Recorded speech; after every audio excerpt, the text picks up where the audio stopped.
Hey my little humans, so I've been seeing slime videos all over my page and I wanted to make slime, but hello, I'm a food page, so you know I had to make it edible. So I melted gummies, mixed it with icing sugar.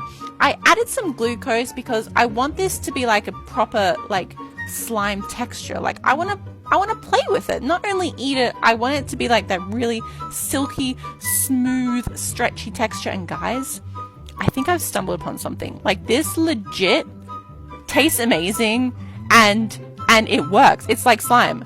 Should I play around with this? Like what else can we do with this? I'm so excited.